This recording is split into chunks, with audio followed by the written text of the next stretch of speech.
All right, welcome to The Explainer. Today we're about to dive into something really powerful. It's a dialogue that completely reimagines Thanksgiving, not just as a single holiday, but as this deep, profound practice for your entire life. So let's just start with this central idea from the source material. This quote, it really sets the stage. Thanksgiving is not a moment, it's a posture of the soul. So right away, you can see we're not talking about just one day of feasting, right? This is about a whole way of being, a continuous state of mind. So what does that actually mean? Let's get into it. Okay, so our journey here really begins by tackling one of the toughest questions you can ask, and it was posed by someone who knew a thing or two about hardship, Abraham Lincoln.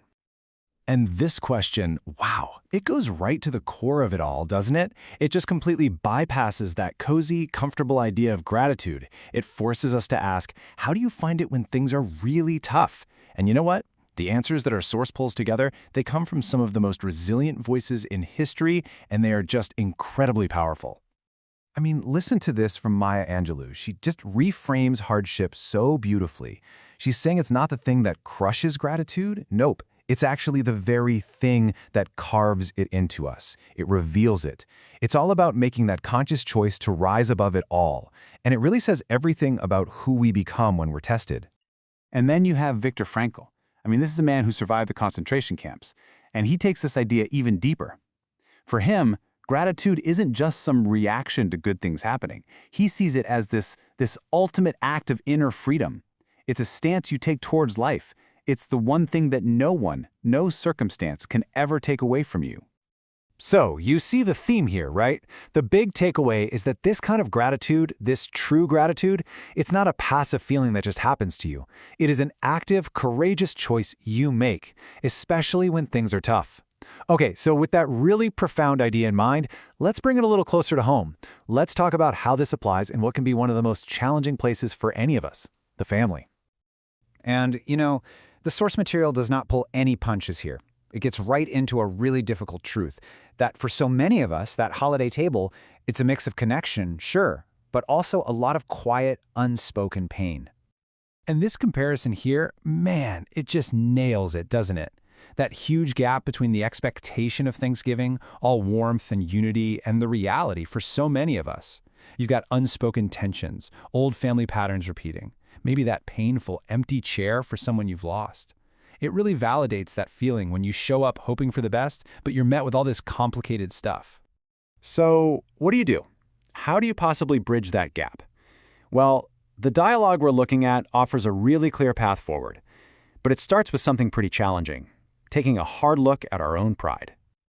And look at this advice. It's so direct, so actionable. First, go first.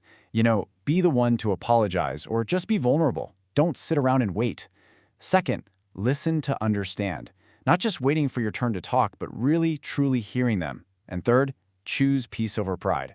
I mean, just ask yourself, is being right really more important than this relationship? The whole point is that healing starts when just one person decides to be brave, to put comfort aside and to say, you know what, this connection matters more than my ego. Okay, so let's zoom out for a second. We've talked about gratitude in hardship, gratitude at the family table, but the source material shows us this idea is even bigger. It's not just personal, it's this deep, spiritual principle that you can find all over the world, connecting all of us across different cultures and beliefs. And this is just a brilliant illustration of that. Look at these different spiritual voices. You've got Desmond Tutu and the African concept of Ubuntu, this beautiful idea that I am because we are, recognizing that we're all tied together. Then you have Chief Joseph speaking about honoring the circle of life, this sense that we borrow everything. And Mother Teresa, for her it was about humility, seeing God's gift in absolutely everything. So no matter where you look, gratitude is this universal language. It's a pathway to seeing how deeply connected we all are. And then Martin Luther King Jr. just takes this whole idea and elevates it to a societal level. He's basically saying that gratitude is a powerful weapon against division and hate. Think about it. When a person gives thanks, they cannot dehumanize their neighbor. It's a foundational step for building that beloved community he dreamed of. It's a genuine force for healing, not just for us, but for everyone. All right, this brings us to our final and maybe the most important section here. How do we actually do this? How do we take all this incredible insight and turn it into a real daily practice? How do we actually live this stuff? Well, the source is really clear on this. It says the greatest way, the ultimate way, to show gratitude is to live a life that actually honors the sacrifices others made for our freedom and our peace. That's a powerful call to action. So the dialogue poses this question to a symbolic fallen soldier and to these other wisdom figures we've been hearing from. And their answers? They give us a really clear and, honestly, a pretty moving roadmap. And the answer is so clear, and it comes from all of them. How do we honor their sacrifice? We live with moral courage, like MLK Jr. said. We choose joy as an act of rebellion, like Maya Angelou taught us. We find meaning by asking what life expects from us, as Viktor Frankl did. In short, you live fully, you live bravely, you live kindly. You don't waste the incredible gift of freedom they gave us. You use it to make the world just a little bit better. So here it is, the ultimate takeaway from all of this. Thanksgiving isn't just a day on the calendar. It's how we build peace.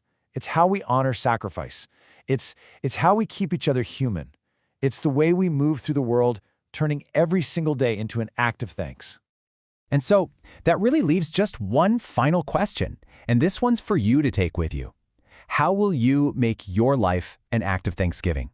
We've unpacked the wisdom from these incredible voices, but now the real practice begins.